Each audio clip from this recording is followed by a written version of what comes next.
The last thing is that we decided to fund this through minting the coin. And this was intended specifically to get past a lot of the bullshit about how you're going to pay for it, borrowing from our grandkids, taxpayer money, all these false myths, to make very clear to people this is fiscal money from the government, money-financed fiscal spending, and to point out to people that the best way to do that is for the Treasury to use its own existing monetary powers. It doesn't need to beg the Fed, doesn't need to have the Fed support it, it doesn't need to do helicopter money or monetary policy-supported fiscal policy, none of that stuff. The Treasury has always had its own monetary powers in parallel to the Fed. And it's much simpler for people to know that this is not the Treasury issuing debt and then selling it to a primary dealer and then the Fed buying it from the primary dealer and this sort of convoluted rigmarole that most people's eyes have glazed over before you finish describing. But it's simple. You mint a coin, it's worth $1 trillion, and then you get the $1 trillion and you spend it. It's that simple.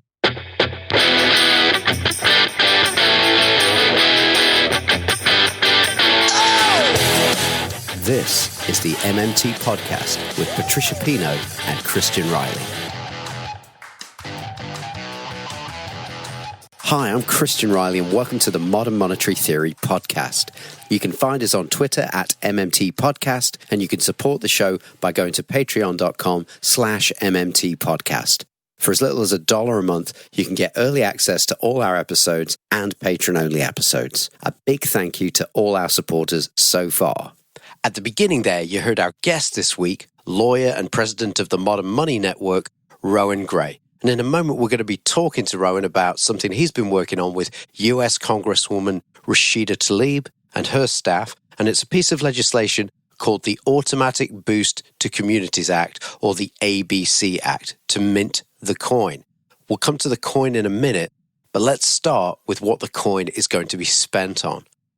In an effort to stem the economic devastation caused by the coronavirus pandemic, when passed into law, the ABC Act will immediately provide a $2,000 payment followed by recurring $1,000 monthly payments to every person in the US until 1 year after the end of the pandemic crisis is declared.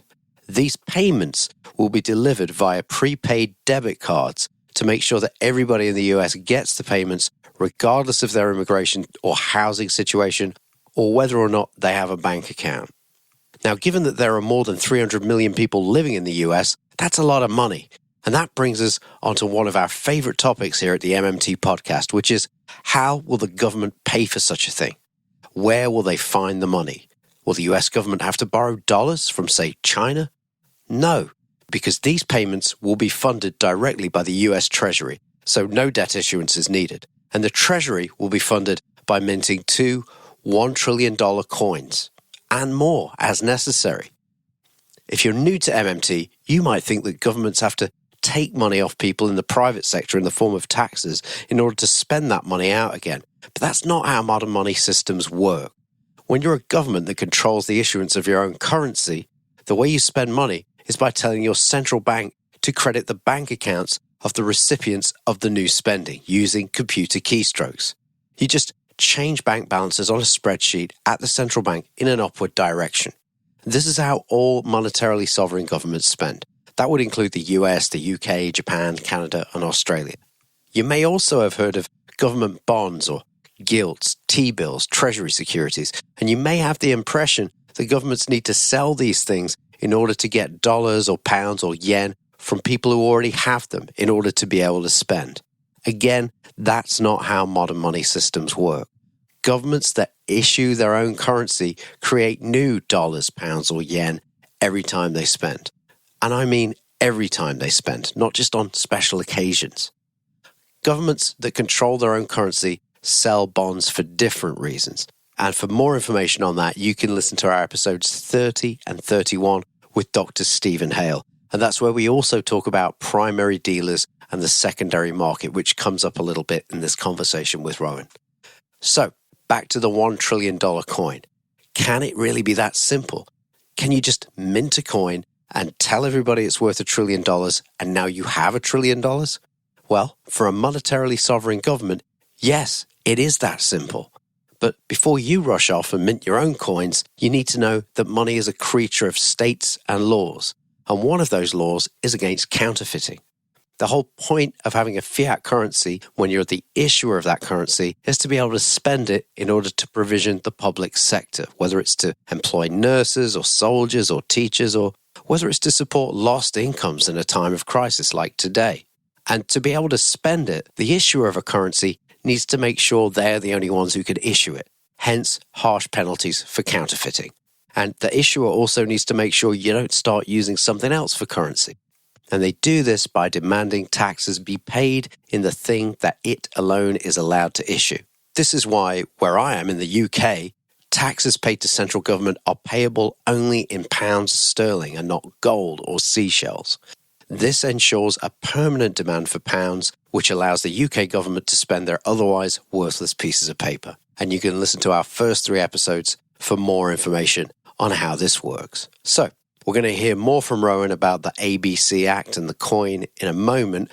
I've linked to the full legislative text of it in the show notes, and also to several places that you can go to for more information on how the Act will work.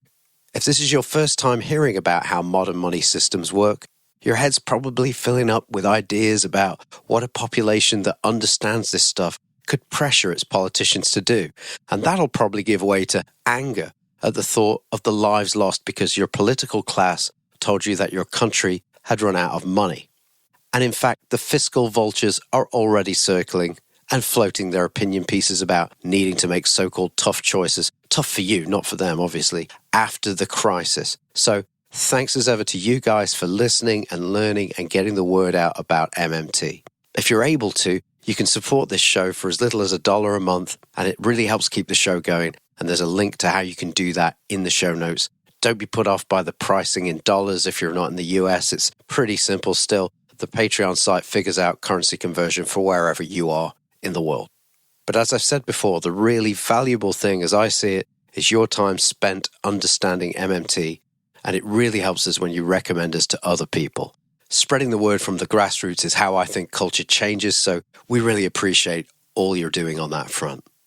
Before we dive in, I should just point out that this conversation was recorded a few weeks ago on the 27th of March 2020. Inevitably, events regarding the pandemic have developed, but everything to do with the Mint the Coin initiative is still very much alive and kicking at the time of putting this episode out. So thanks again for listening. Here we go. Welcome, one and all, to the MMT podcast. I'm here with the wonderful Patricia Pino. Say hi, Patricia. Hi. And our guest this week is president of the Modern Money Network, Rohan Grey. Rohan, thanks for coming back on the show. Yeah, thanks for having me. Now, one of the many cool things our listeners may not know about Rohan is that at the beginning of the Austrian School versus MMT debate with Warren Mosler and Robert Murphy, at the beginning, there's a person doing the introductory remarks, and she says, "I'm here on behalf of Rohan Grey, who couldn't be here." So, first off, thanks for setting that debate up, Rohan. And but I like to think of you as being so cool that you were doing something even cooler than being at that really cool debate that day. So don't destroy my you know the empty chair and the throne. You know, it's much more powerful than actually sitting on it. So yeah. And now here we are in the middle of this pandemic, right? The rest of the MMT advocates are going, look at the government just typing money into existence. It's a teachable moment. And then you're here again, just going one cooler, just going, oh yeah, I've just been working with Representative Rashida Tlaib, and we've written the Automatic Boost to Communities Act.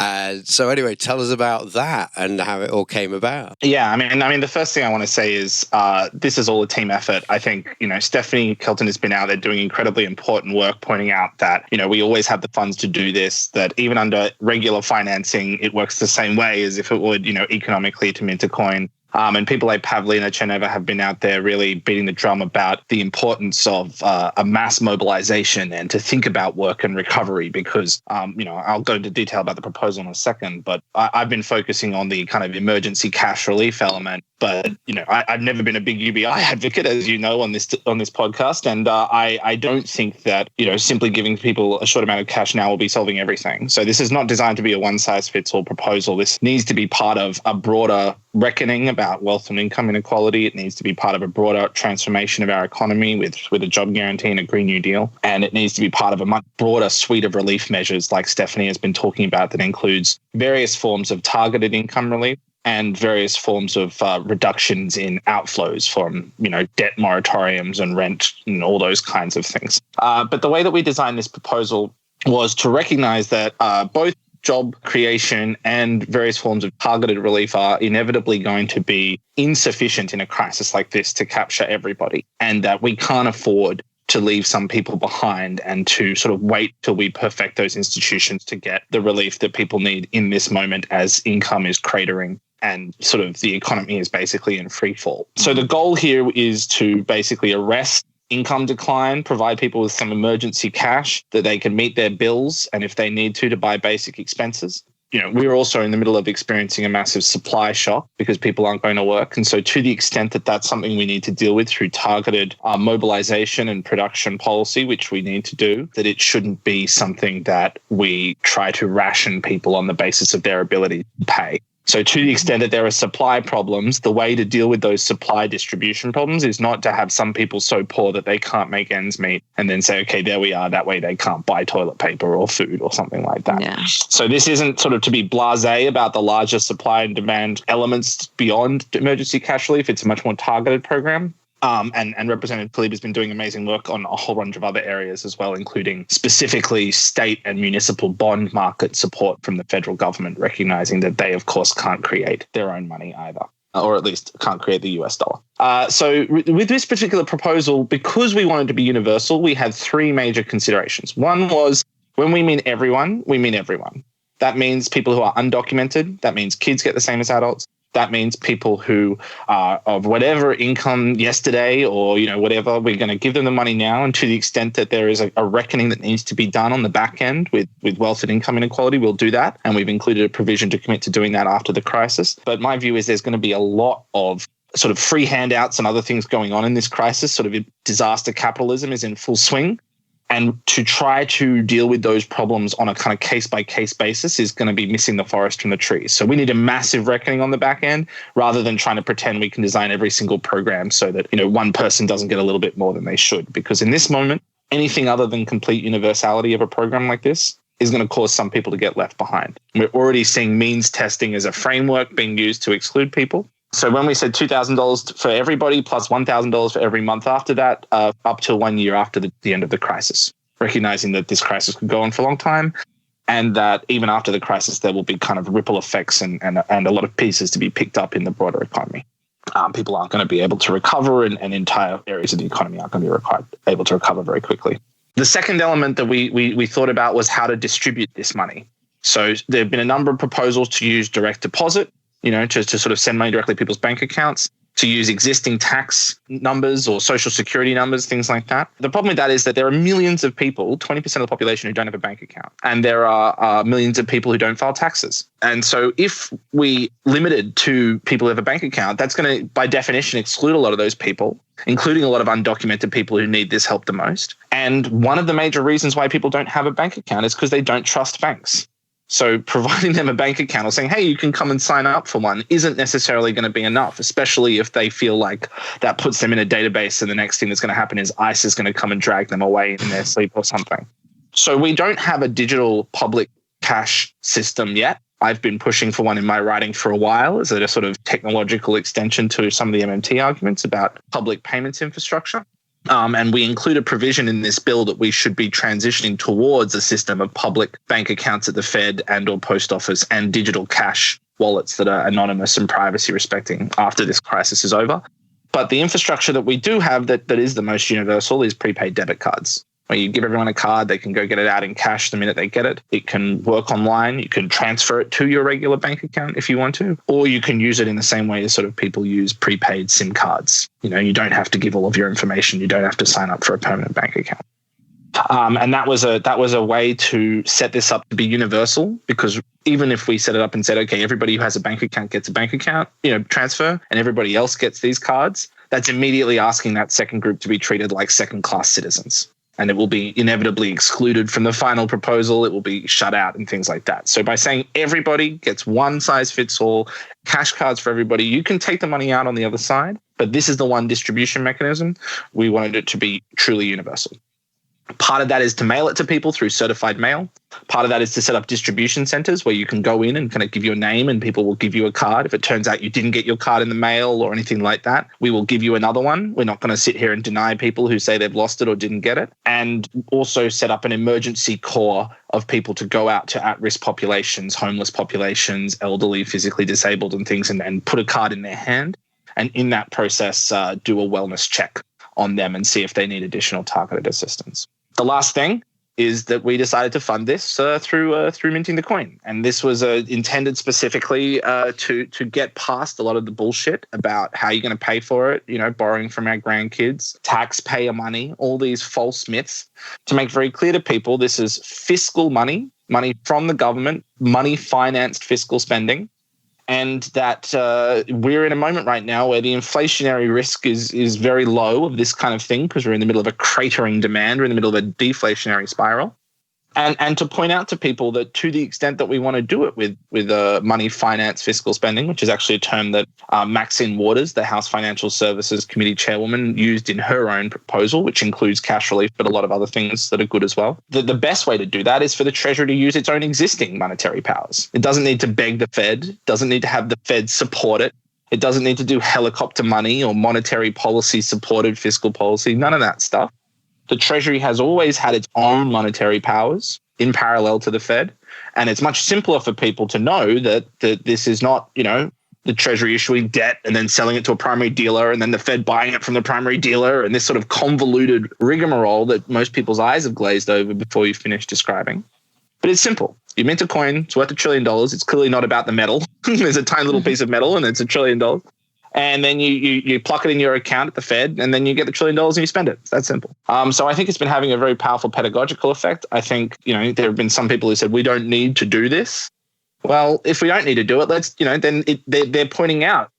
Yeah, they're pointing out that this is not going to be hyperinflationary or anything else. They're just saying, hey, I prefer the existing complicated system because it makes people like me sound smart and average people feel stupid, And I think that's silly and unnecessary. And this is a great moment to point out that the direct money financing is both an accurate description of what we do anyway, but also a much simpler way to design our fiscal policy. I had two questions, but I think you've just answered one of them. The first one was, here we talk about cash relief and the government seems to be stepping over itself to try to reach everybody, like you said, in time. So some people are saying cash relief right now, would be the quickest way of doing it. How quickly in America would it be to issue these credit cards? What organizations would be allowed to issue them? And how long would it take, basically? Yeah, so I don't want to give a particular estimate on that because, frankly, there's no way to tell based on kind of if you really committed versus if you ask somebody and they said, well, we'll do an estimate and get back to you in a week and all this kind of stuff. So if I said it could be done in a week and then some Treasury official comes out and says it'll take 6 months, I don't know that makes them right and me wrong as much as that's an indication of the level of commitment. But in the way that it would be done is that the Treasury has a Bureau of Fiscal Service that provides these kinds of prepaid debit cards for various welfare recipients already, food stamps and other things like that. They often come with sort of strings attached and monitoring of the accounts. You kind of get your taxes garnished and the wages garnished if you owe back taxes and things. But we wouldn't be doing anything like that. This would be as private and as sort of cash-like as possible. And at the end, any data that was collected would be destroyed. That's the goal. But the idea would be to use that infrastructure, which is currently partnered with a partnering bank, but it could be extended. And I've spoken with people who are advocates of central bank accounts for all, which I support, could be extended into that infrastructure as soon as possible. But, the act of actually making physical cards, there are hundreds of entities around the country that make their own debit cards. It's very simple, piece of plastic with a magnetic strip. So the amount of sort of productive capacity on that side, I'm not too worried about. The second point is that when it comes to distribution, a lot of people are concerned about fraud. What if somebody gets 2 cards or something like that? And my view on this is the biggest fraud out of this crisis is going to be the fraud committed by the super rich and the companies. Yeah. They've got their hand in every pot. I am not too worried that somebody might get, $2,000 instead of $1,000. And if there is problems like that, we can resolve it on the back end. I'm not going to deny people universality now. One of the risks of universality is being a little over-inclusive. So that's fine to me as a sort of risk if that means we get money in the hands of millions of people who otherwise wouldn't get it and need it. But in terms of sending it out, first of all, mailing. We already have the USPS. We already have, all these distribution mailing centers that deliver stuff every day. I think we can look at, supporting those and boosting those in moments like this and sort of protecting them so that they don't become carriers and vectors of this crisis and things, especially if we're talking about certified mail. We also have a series of emergency responders, emergency corps around the country that could be co-opted into this, or this could be added to the work that they're already doing. Non-profits could also be deputized to give this money out and things like that. And again, I think the bigger problem here is not administrative capacity. It will be, can we trust a non-profit with these cards? Steal some. And again, it's this sort of, I would rather the world burn than potentially let a single poor person, accidentally kind of get two of these cards. And I think that's just morally abhorrent and a ridiculous set of priorities to have right now, especially when you look at, again, the trillions and trillions that the rich and the massive corporations are going to get out of this in the middle of this sort of disaster capitalist shock doctrine moment. So if we think about kind of, using the existing postal service, using the existing Bureau of the Fiscal Service infrastructure and just ramping up the number of accounts that they make. I mean, they're already making 200,000, 400,000, 500,000 of these cards. So making 1 million, 2 million, we're talking about a matter of degree, not kind.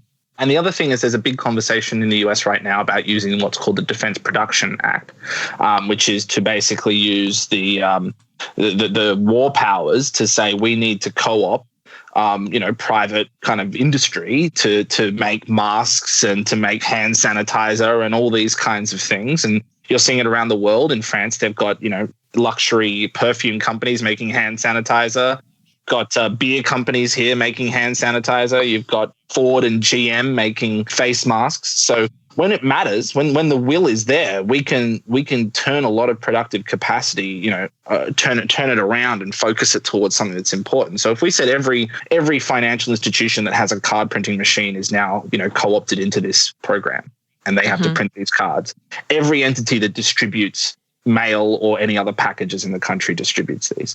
Every post office, every bank, every public school, every government building is going to have a little kiosk that's going to hand these out, and they're going to keep a list of people who they sent them to. And if somebody says, I didn't receive mine, and they say, well, looking according to this list, you did. They say, well, no, I didn't. They say, okay, we'll give you another one right now, and we'll record that you received a replacement. And if it turns out you're lying, we'll deal with that later. If we think about it at that level of simplicity, the census, in terms of going out and asking everybody a question about how you're doing. If we think about it in terms of voting, setting up voting booths, but we don't actually have to sort of the record super secure, which is usually the hardest administrative part of the voting. Well, I mean, we don't have to keep the votes private is what I mean, which is usually the hardest part of voting administration. So if you think about existing infrastructure, there's ways to do this. The only question is how much will have we got? And the other question was, I read that the Monetary Policy Committee was considering, and probably will end up doing it, just financing government debt directly rather than buying it off the second market. Yeah, we had a statement that Richard Murphy picked up on his blog. It was in the FT originally, but basically the Bank of England, it's another one of those moments where the Bank of England have gone, oh yeah, this is how we do these things. Is that seen as politically quite difficult in the US, or is that something that you envision the Fed might actually just do as well? So I think in this context, there's very little difference between the Fed buying up in the secondary market and supporting the secondary market and the Treasury selling to the secondary market. I think that would actually require a change to the Federal Reserve Act that actually explicitly prohibits buying in the primary market here. There have been some proposals that I've seen that involve the Fed creating money and handing it to the Treasury, which is different from buying up the debt in the primary or secondary market. But one of the reasons that we chose to use the coin is specifically to avoid these issues, to avoid to give the impression that the Treasury needs to ask permission from the Fed, or the Treasury needs the support of the Fed's balance sheet. The Treasury creates the coin, and then the Treasury deposits at the Fed like if it was depositing, money normally at the Fed. But it's the coin that's the money. It's not the Fed account, the reserves that get created on the other side. The Fed gets an asset equivalent to its reserve liabilities in the same way as if you went to a bank and you deposited a £100 note, the bank would get £100 of asset, which is the note, and it would get £100 of liabilities, £100 of deposit liabilities. So you've got a situation where the functional effect is the same on a lot of this, at least in the short term, but the optics and politics are quite different. And as far as we going down that line, my view is that the coin is by far the clearest and the simplest. And one thing that we saw after 2008 is that right after the sort of depths of the stimulus, where everybody was saying, let's do whatever it takes, what did we see right afterwards? We saw the rise of the Tea Party movement. We saw the rise of the Simpson-Bowles Deficit Reduction Commission. Yeah. We saw this reactionary backlash of austerity. This is what we've got to be prepared for. This is what we have to be preemptively inoculating ourselves for, because they're going to try and forget why they were able to do whatever it takes in this moment and exceptionalize this moment as much as possible. And so to get them on the record saying, well, we don't need the coin because we can do it this other way, and they're both completely the same. Well, if they're completely the same, let's do it my way. Let's make it clear. And if really there is no difference between the Treasury, selling debt to the Fed and the Fed holding it and either cancelling it or holding it indefinitely, and then the Treasury pays the Fed and then the Fed pays the Treasury back. Yeah. Then let's not go through these stupid, complicated systems where the only effect is to confuse people. We're all MMT people here. We've all kind of gone down the rabbit hole to understand Treasury and Fed interactions. But we could make a system infinitely complex if we choose to make it infinitely stupid. The only question is why we would choose to do that. It shouldn't be that people need to spend 25, 30 hours understanding central bank operations to understand something as simple as the Treasury gets to make money and spend it. Yeah. That's something that I can teach an 8-year-old. And that's what the power of the coin is. It's great. It really is a sort of two fingers up to the hard money people where we go, look, the money is a social relation. It's a contract, and no, money's gold. Money's a physical thing. And you go, all right then. Well, here's a coin. It's $1 trillion. Happy now?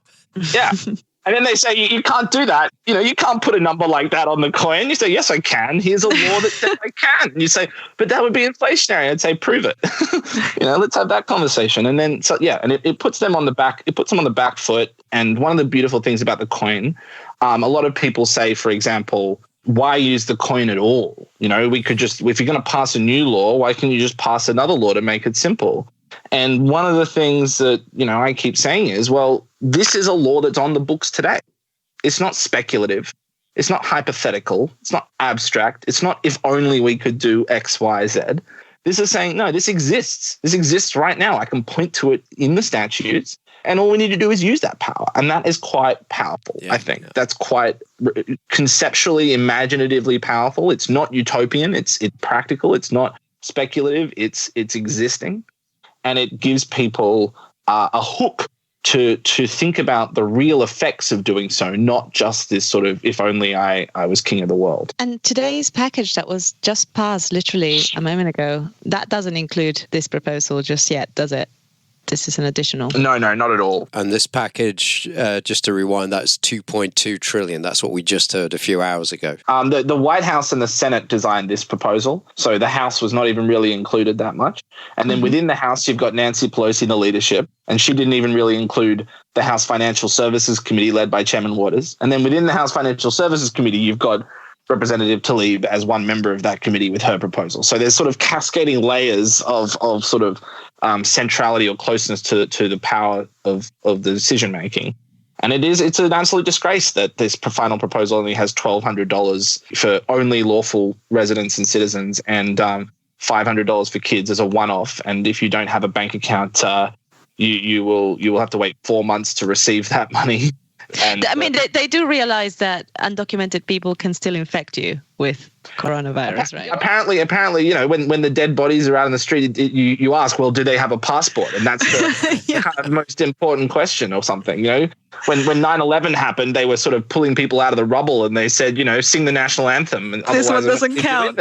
Yeah, this one doesn't count. I mean, it's fucking abhorrent. Sorry, it's morally disgusting to try to use this moment to litigate stupid debates about immigration law when we're in the middle of a crisis. If this is the level of American empathy in the depths of a crisis, I think it's just demonstrating the degree of moral leadership it has to consider itself the leader of the free world. Even if there was some truth to that, if they wanted to separate them, they physically couldn't, because if not everybody is healthy, then no one is. Absolutely, yeah. And I mean, I think at this point the situation is they'll get sick, they won't get healthcare because they can't afford it, and then they'll go home and die. That's the answer.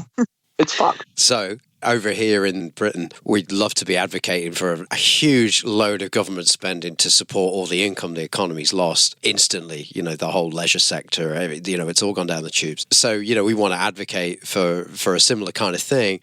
Let's just talk to this problem that comes up where people go, why won't this be inflationary? You talked a little bit earlier about we've got cratering demand, so we're just replacing the spending that the economy's just instantly lost. Could you talk any more about that, Rohan? Yeah, sure. So firstly, it's basically just what you said, to avoid the self-fulfilling cycle of a crash in demand. This is sort of basic Keynes. If somebody loses their job, that means they're spending less money. If they're spending less money, then other people get less income, then they lose their job, and then it sort of snowballs. The other part is that what Irving Fisher would call a debt deflationary spiral. People have debts that they need to pay. If you don't pay your debts, then that causes the people who extended the debts to go under. And so on one hand, it's income, and on the other hand, it's debt. And both of them have the effect of sort of becoming pro-cyclical, self-fulfilling, self-reinforcing. The other thing is, to the extent that we have a supply side shock, as I mentioned earlier, we have two choices. One is to say, well, the best way to ensure people aren't buying more toilet paper is to make sure that some people are so poor they literally don't have any money. And the other is to say we're going to have equitable rationing, one roll of toilet paper per person. And of those two, I think one of them is clearly morally and administratively superior. Because what you're seeing, right now, I saw a really funny article just a few days ago. Well, funny, sad, angering, whatever you want to use the word, of all these sort of rich people in Manhattan who were going to all the massive supermarkets, buying up everything they could, and then going out to their homes in the Hamptons, and then buying everything they could from the supermarkets in the Hamptons as well. So, hoarding is not prevented by keeping poor people poor. It just means the only people that get to do hoarding are the super rich. And there are people who, when this crisis first hit, they went out and bought, $20,000 of hand sanitizer or something because they thought that they could make a quick buck. Yeah, we saw that. Yeah, then it turns out they couldn't sell that. And then they're sort of saying, my God, I used all of my life savings. Yeah, well, because you tried to be a huckster in the middle of a crisis. Maybe that was a bad thing to do in a moment of need, to try and sort of stiff people. So if we're concerned about supply side issues, we should deal with them equitably, is the short answer. But also, more importantly, a lot of people have financial debts to pay. Not everybody is going out and spending this on food and toilet paper. People are spending it on bills, mortgages, rent, medical debts, all kinds of things, credit card debt, all kinds of things that haven't been cancelled yet, haven't been suspended yet. And those are financial debts that go round. They're not added to consumption demand. The other thing about your point about inflation is, and this is a standard MMT point, the difference between a treasury security and a coin or with reserves is not a difference of inflation. It's to do with the structure of the instrument, the design of the instrument, and to potentially, not always, but potentially to do with the interest rate paid. So, if you issue a coin and that coin goes to the Fed, and then the Fed chooses to pay interest on the reserves that are created next to the, to back up the coin, well, then there's still an interest rate being paid. So everybody's still getting the interest that they would have otherwise got if there was a treasury debt earned. The difference is that the Fed has to take the cost of that interest on its balance sheet. And of course, the Fed doesn't like that, because then that shows everybody that this is actually something that the Fed is choosing to make a payment on, not the Treasury for the privilege of borrowing from the bond markets. This is a monetary policy function, which is what MMT has always said, which is that interest payments are a monetary policy choice, not a funding choice for fiscal policy. So this actually, in my view, it's a bit trolly, but I think it's true.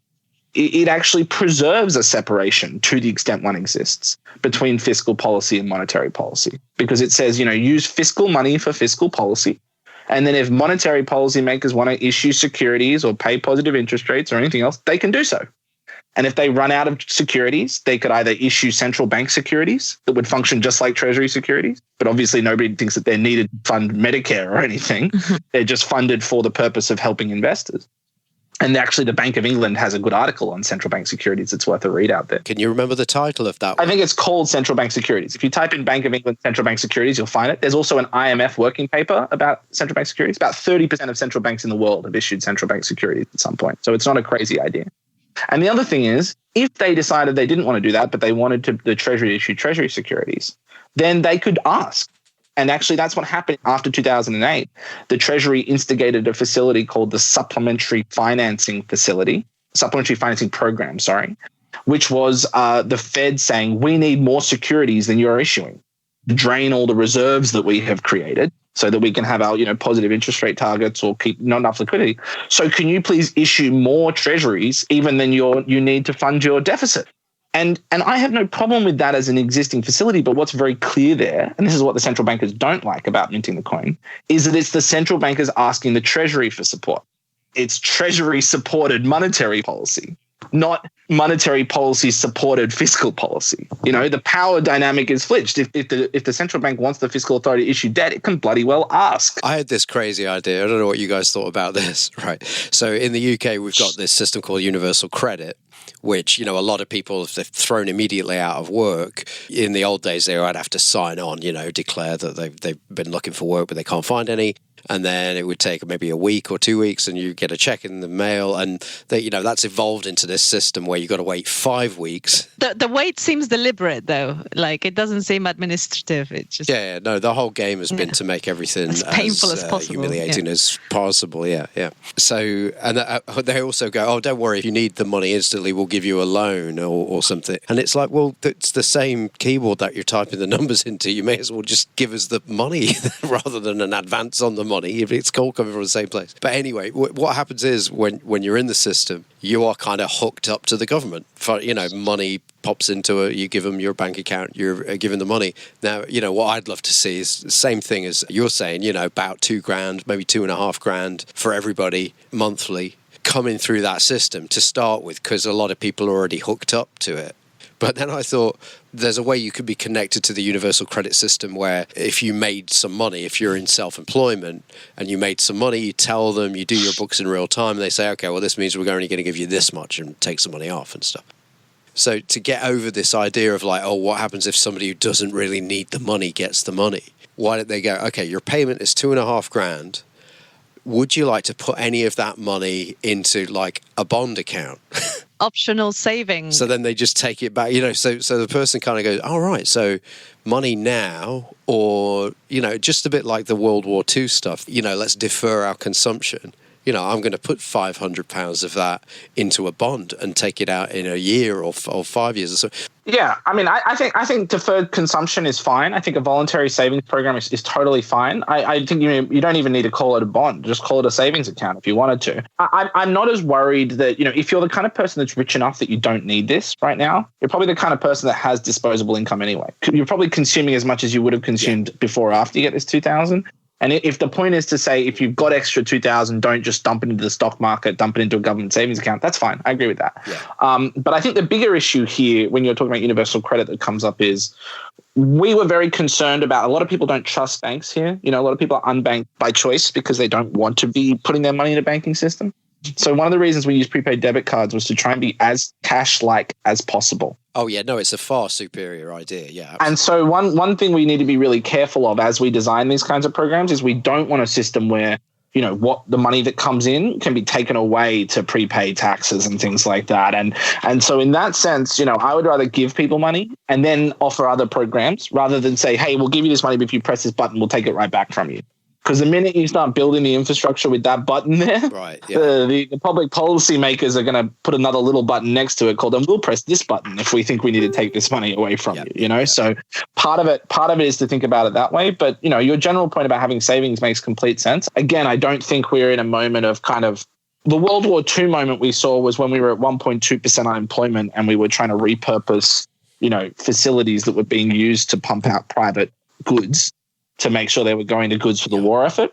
So if we're at a point where we do have kind of a genuine kind of private consumption is chasing the goods of the goods that could be repurposed towards this public emergency, then I think that's like a totally legitimate thing to think about. I'm not sure we're there yet as a problem, but as certainly as a response to that problem, that's something to have on the table. Patricia, over here, how's it looking to you? We need more medical supplies. We need more of everything. My concern is that the government is coming up with all these medical supplies almost out of nowhere. And I am not entirely sure where it's sourcing of where that's true. They seem to have built a hospital in 4 days as well, which I'm sure is just they've adapted a center and filled it up with beds and things like that. As an engineer, I'm not sure if they have considered operational aspects of that hospital or not, or there has been like feasibility studies or something, related to ventilation system, cross-contamination, that kind of thing. I think the government is being way too slow. I think yesterday, I don't know if you're aware of the programs, Rohan, here, but what they offered self-employed people 80% of their wages, which is the same that they've offered people who are employed. But they've said you can't take it out until the end of June.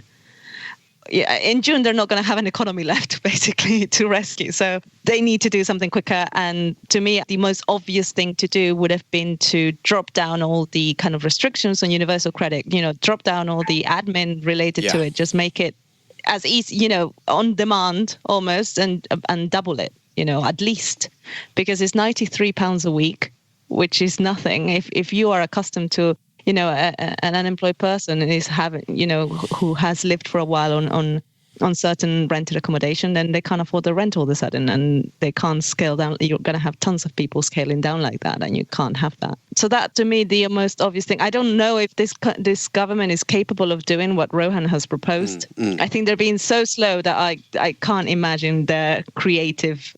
I just hold out though that they understand, as many MMTers say, and Stephanie Kelton said when she was giving her talk in Britain. They don't understand MMT, but they understand that capitalism runs on sales. The Conservatives are supposed to be good at all this stuff. But their response is mostly about subsidising wages, right? What they're trying to do is saying, okay, nobody sack anybody, but we'll pay your wages for as long as this lasts. And so if a company gets rid of somebody, they can just carry on paying them without having to actually employ them. Yeah. I mean, obviously, as an emergency measure is definitely needed. My worry is that if this lasts, and maybe you can dispel my worries, Rohan, but if this lasts for like a year or something, having, a ton of unemployed people still being paid, obviously, for the sake of them having what they need to live, etc., but still having them unemployed at home for a period of 12 months, that in itself is going to be extremely damaging and something that we have to,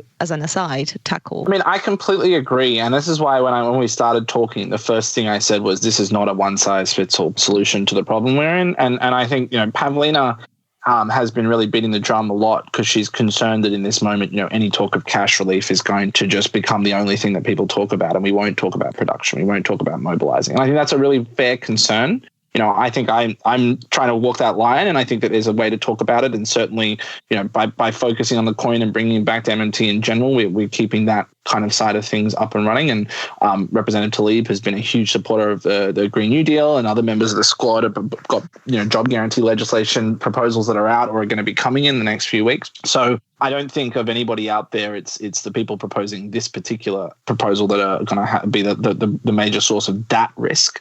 But I think it is absolutely true. We need a World War II style transformation of the whole economy, and we're going to need to do that in the middle of this crisis, not just wait until the end. And that means an emergency care responder network. That means emergency repurposing of public facilities. I actually wrote in a Nation article the other day called "We Can Afford to Deal with This Crisis." We need to think about repurposing, Amazon and Walmart and all these things to be public providers in this moment.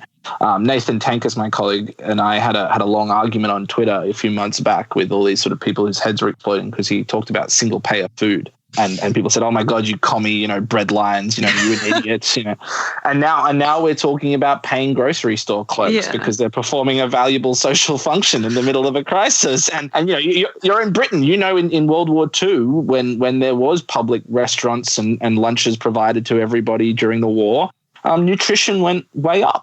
And I can guarantee you, if we provided single-payer food in America, the average nutrition of certain communities would go way up relative to the food that they're eating now that are provided through, every fast food joint on the side of the highway. Just to add to that, some answers may not be that obvious, but to me, it's obvious that NHS workers here, for example, they are being given kind of exclusive slot in the morning so that they can buy groceries before anybody else, right? It's obvious that they need special rights with regards to access to food because they are the ones working the hardest right now. And the issue to me is that wouldn't it be better to just have the food delivered to them for free as part of their, perks? Yeah. Because you don't want NHS workers who are exposed to, potentially the virus every day, walking around town so much and mingling in a grocery shop, even with other NHS workers. So, it would be far more efficient, I think, and it would, to just have these food delivered to them and far safer, I think. Oh, absolutely. And I mean, distribution is one of the areas where, again, public purpose is really important right now. And we're seeing that. I mean, USPS is saying we're completely kind of underwater with dealing with capacity right now. And this is an area where, again, we've been underfunding the postal service in the United States for years, and now we're reaping what we sow. There have been, I've seen articles about Amazon workers walking off the job because their conditions are not safe and sanitary and are potential vectors for spreading coronavirus right now. So I don't think that, socializing Amazon stocks and then saying, okay, now it's a part of a sovereign wealth fund, we've solved the problem of Amazon is a solution. We need to take that thing over and make it part of the USPS again, and actually give these people proper working conditions and the right to take a toilet break when they need to and stuff, which they're currently denied. So I think, So part of the moment right now, when we're talking about the production side, the mass mobilization, on one side, it's just keeping up productive capacity. But as you point out, the other side is setting standards within that production system, setting labor standards, setting regulatory standards, setting health and safety standards. This isn't just a matter of making sure the same number of widgets go out the door. This is making sure that the actual factory itself isn't full of rats and shit and the workers are suffering. But those changes, I mean, they are really as urgent as the cash relief itself. Yeah, absolutely. I mean, this is a sort of division of labor moment, as I said. I mean, even people within the squad are focusing on different things. Representative Presley has been pushing for a job guarantee for a while. The automatic stabilizer stuff that we're talking about includes both cash and work relief. And, I'm focusing on digital currency stuff because the payment side is very important. Other MMTers focus on getting the money out. I care about also the technology of the payments because that's also important. So I think it takes a village and it takes a kind of multi-pronged approach, and no one thing fits all policies here. And I know, for example, people like Stephanie have been talking about, in addition to giving cash relief, we also really need to be focusing on the other side of the balance sheet, that is reducing your outflows. You've got inflows and then you've got outflows. It's a Minsky kind of cash flow framework, right? So we need to be thinking about student debt cancellation. We need to be thinking, and people like Ilhan Omar have been leading the charge on that, while Rashida Tlaib has been pointing out on the importance of state and local government budget support, because often a lot of the frontline workers who need support are state and government workers, or the social services are being provided by state and local governments here. So there's, student debt relief, there's Medicare for all, there is, rent freezes right now. There's support for small and local businesses. There's support for big businesses in exchange for public, control. So there's a whole range of different things we need to be thinking about on different cylinders. And I think the only people who are going to benefit from making it an either or a kind of, why should we focus on this when we can focus on that, are the people who know that every time we fight amongst ourselves on this stuff, the people who are going to get their support are the big companies and the banks, because the Fed's already providing trillions and trillions of dollars in support for all of them. Okay, so let's just talk about UBI for a second. Lots of people are very aligned on this, like, look, we just need money in the economy now, bang. And so UBI is getting talked about a lot, and a lot of people are going, yeah, we need UBI now. People who, in the last sort of 2 months, it's just come into their radar, these three letters, UBI. I see it as, at the moment, we need this short-term injection or medium-term injection to support the cratering demand. That's not UBI, as we've been understanding it all these years that we've been looking at it. But I don't want to step on anybody's activist energy, because people are very invested in that now. Yeah, UBI. So, Rohan, I'm going to ask you first. How can we sort of use that sort of energy that's coming out of the UBI folks at the moment, instead of like working against it? How can we use that momentum and also just talk about maybe the difference between UBI and BI? That's really the big thing for MMTers, isn't it? But I'll turn it over to you, Rohan. Yeah, I think you're right. So Scott Fulwiler has for a long time made this point, and other MMTs have made this point as well, but he's been really kind of harping on it and pointing it out, that you ask 3 different UBI advocates what they actually mean, you get 4 different answers. And that is part of the strength and weakness of that approach. But I've had debates with people like Matt Bruning where he says, well, by UBI, what I mean is a sovereign wealth fund that socializes the stock market and gives a capital share to everybody, right? That's different from a UBI that says you have a right to exist and we're going to give you enough money to buy all of your living standards. And that is different in turn to Andrew Yang saying, I'm going to give $1,000 to everybody in exchange for a value-added tax, and you give up some of your other welfare benefits. And that is also in turn different from a system that says we'll give everybody cash that will vary based on demand in the economy. Right? So all of those are different visions of what a UBI could mean.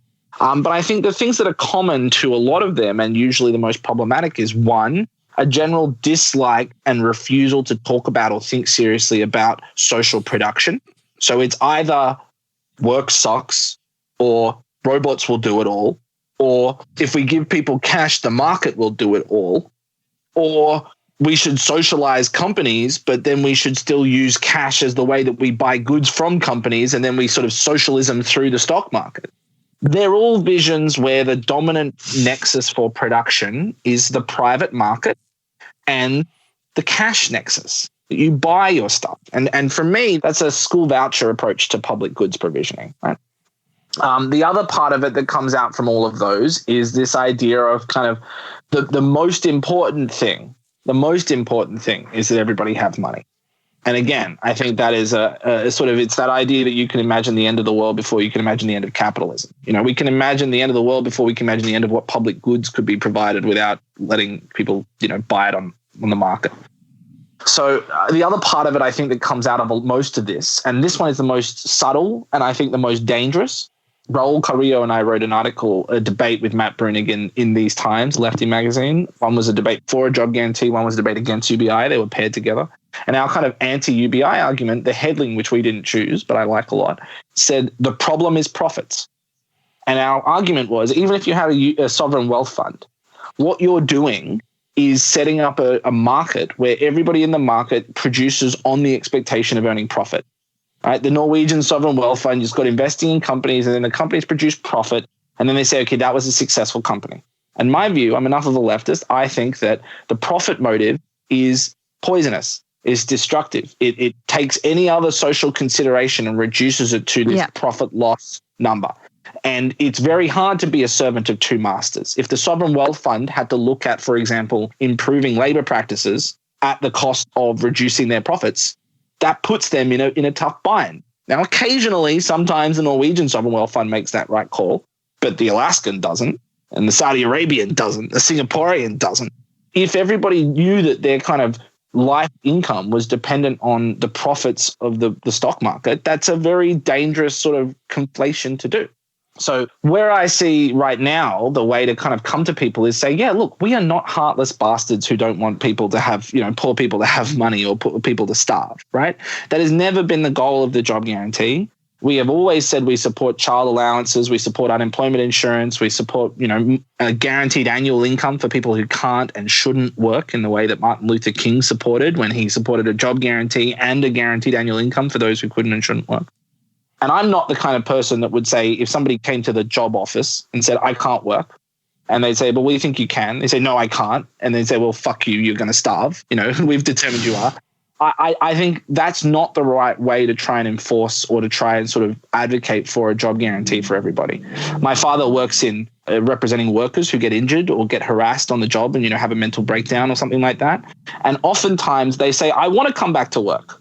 I want to work. And it's the employer who says, no, you're too useless, or I can't possibly find a way to accommodate you with the disability you have or anything else. And if you're at the stage where somebody is so traumatized or so dealing with so much in their life that they don't feel like they can work, the right way to deal with that is support services. Hey, what's going on? Hey, how can we help? Hey, what are you going through? You need some help right now? Rather than to just send them a check and say, oh, they just must not want to work. Or rather than say, we're going to deny you any benefits until you can work, we say, we're going to help you and see what's going on. Because in my experience as an early childhood teacher, and I come from a family of early childhood teachers, my wife is an early childhood teacher, not many children at the age of 5 say, what do you want to do when you grow up? Oh, I want to be unemployed.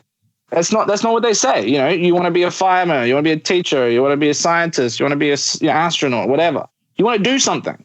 And so the point of the job guarantee is to set this social aspiration that everybody who can contribute and participate has an opportunity to do so, and that our shared prosperity is based on everybody doing that as much as possible. If we want masks to be produced in the middle of a crisis, somebody has to get up and go outside even though it's scary. If we want, healthcare for everybody, somebody has to be in the hospital at 2 a.m. to get the person who's had a car accident helped out. If we want food for everybody, somebody has to actually till the land or work the machines to make sure that food goes out. And to acknowledge that and say that's real and that's important is not contradictory to saying we want poor people to get cash relief. But it is saying maybe in the long term, Every time we have a choice between providing public goods through the market or making more, public schools and public parks and single-payer health food and single-payer healthcare, rather than school vouchers and health savings accounts and, tickets to Disneyland, that we should lean into that. We should lean away from market production and lean towards direct public production and free provisioning of goods. And I think you can make that point now and say, look, this is a moment to prove we're not heartless bastards who don't want to, help people with cash. But when we get out of this crisis, we're going to need to rebuild all of society. And rebuilding means building, which means builders, which means work. And that means a Green New Deal. That means a job guarantee. Yeah. Another way I like to talk about this, and I'm just thinking aloud, so forgive me, but it is to say, look, like it or not, the government does set the minimum standard of living for a human being. So if you can't be productive, they say, all right, this is how much money you get. And that really determines whether you're going to have a miserable life or not. And all we're trying to do with the job guarantee is say, put a floor under it and go, okay, if you're a worker and you want to put in 40 hours, this is the kind of life you should have. And it's got 2 weeks paid holiday, and it's got maternity leave in it, and it's got, all these things. And I tell you what, if you're one of these automation people, of robots are doing everything, and you think it should be a 3-day week, all right then, let's turn it into a 3-day week job. And, if you can't get behind that, then really what you're saying is, I want to work a 3-day week. I don't want everybody else to, I'll only get my 3-day week if other people are doing 7-day weeks. Whereas if you think that that's what we should be doing, if technology is advanced enough that we should have a 3-day work week, then I can't see any other way to guarantee fewer working hours, actually, even though we call it a job guarantee and people go, right, you're shoving people out there and they don't want to work. That was just my take. Yeah, absolutely. I mean, one of the big things is I think that we are trying to look at what is socially necessary or socially valuable. And there's a difference between the two, right? If people say, I want to make more art, you can't be like, well, if we don't have art, we're all going to starve. There is a difference there between, it's helpful to have another helper in the classroom versus I need it, right? But you can certainly say everybody who wants a chance to participate should have a chance, and we definitely need to do this stuff. And beyond that, there's stuff that's useful to do but not necessary, and beyond that, there's stuff that's maybe not necessary at all. And so, reducing the work week is a great, important part of this. And the other part that I think is really important is equitable distribution of work. There's a lot of gendered labor. There's a lot of third world developing country labor that the first world countries depend on. And I guarantee you, we could get a UBI in America and it would be centuries before that would suddenly come down to Bangladesh or India or, sub-Saharan Africa. But everyone in America would continue to consume products made by people in those countries and say, oh, look, we've got this life of leisure. We don't need to make anything anymore. We're post-work. Well, it's very easy to say you're post-work when the people who are doing the work are somewhere far away from you and you don't want to think about it. So my view is that the way to make this equitable is to say everybody has a responsibility to contribute as best they can on the stuff that's needed. And then after that, then we can talk about all that other stuff.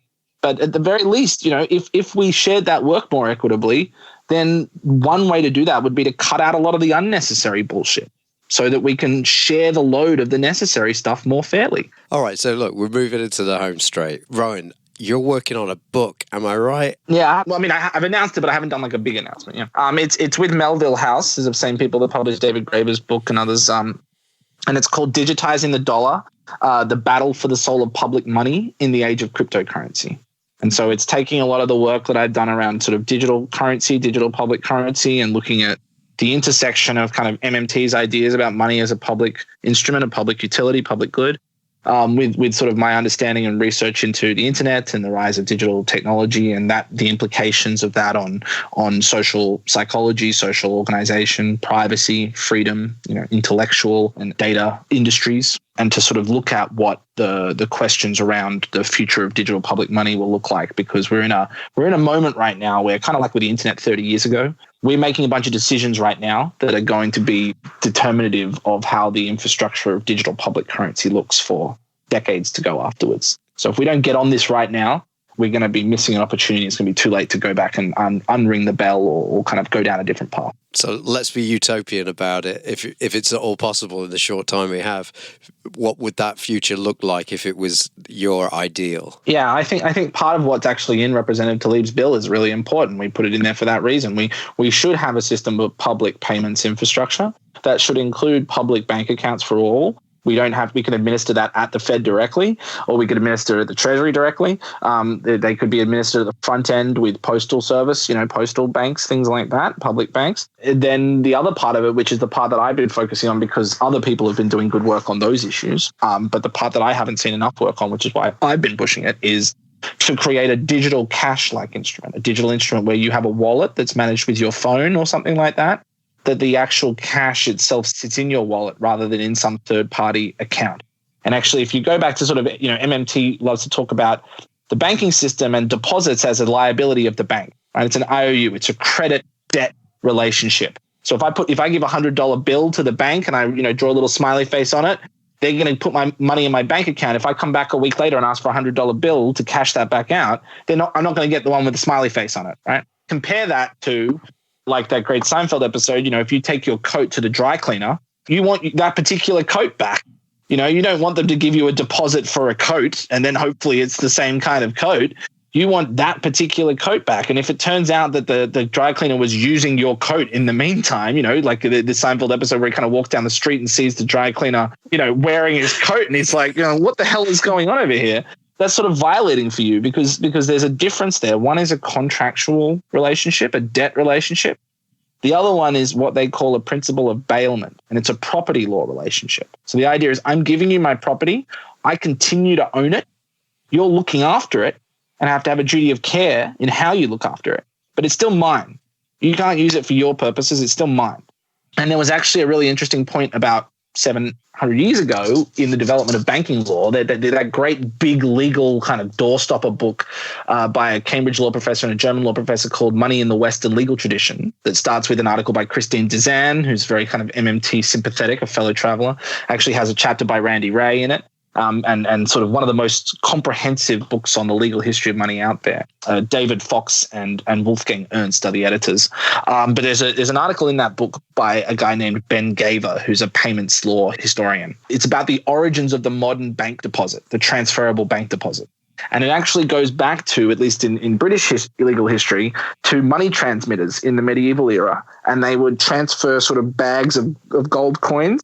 And there were two ways to do it. One was you give the money transmitter your coins. They give you a little receipt for the amount of coins, and then they put all your coins in a big box with everybody else's coins. Right? So that's the origins of the deposit. The other way is that you would give them a bag that was sealed, and they would say, okay, I've got your sealed bag, and that was your stuff. And you got back those exact coins, and they weren't able to open that sealed bag. And that was a principle of bailment, or something very similar to bailment. And so throughout history, it was sort of more convenient technologically for banks to develop their infrastructure, their payments infrastructure, their money transmission infrastructure on the basis of deposits, because you just had less bags flying around. It's sort of like a kid's birthday party where you got little gift bags and sort of 100 of them around. It's just a pain in the ass versus one big chest.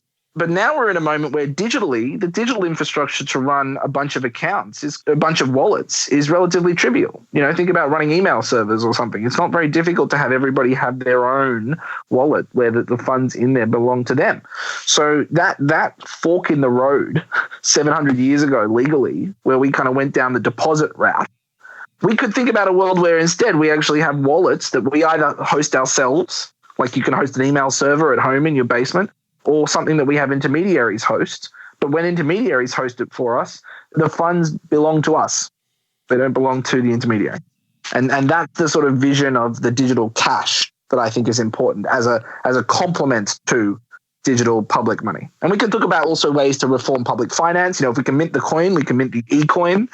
You can talk about ways to collapse existing other forms of government liabilities. Government debt could become a savings coin or whatever else. The digital space allows us to reimagine public finance as well as private finance and all the various institutions and technical structure there. Oh, I look forward to reading about that. When do you think we might be seeing that? Early 2021. Okay. Great. Okay. Well, you heard it here first, people. Any other business, Patricia? I just wanted to ask a really quick question. I don't know if you've been following much of the UK, but have you got any advice, any thoughts on what our government is doing?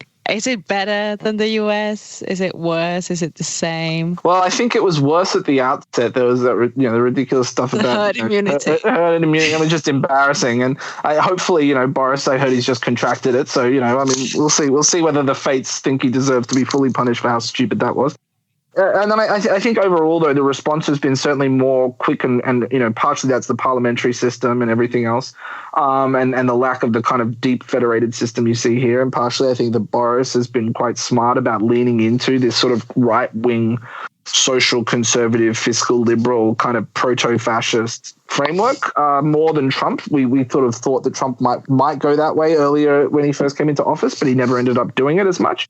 He's doing it a bit now, obviously, but I think it's still a bit of a heavier lift, whereas Boris has kind of moved in that direction. I worry about, obviously, the effects of legitimizing that fiscal spending and legitimizing the fascism in the process. And certainly I've seen some worrying things coming out of the Labour Party about, the budget and all this kind of stuff. I haven't done. This sort of suddenly now that Boris is the big spender, Labour has to be the fiscally responsible ones, and I think that's incredibly toxic and asking for them to consign themselves to further irrelevancy. So I don't know. My suggestion would be to kind of take everything that's good, point out that it doesn't go far enough and who it excludes, and say, this is not good enough. This is a kind of right-wing version of what progressive response looks like, and keep the pressure on. And look after each other and stay safe. What a great place to leave it. Right. Thanks as ever to you, Patricia. And thanks for joining us again, Rohan. It's been great to talk to you. Thanks a lot. Yeah. Thanks for having me. And Take it stay easy. safe. Stay safe, everybody. Yep. Cheers. All right. Goodbye.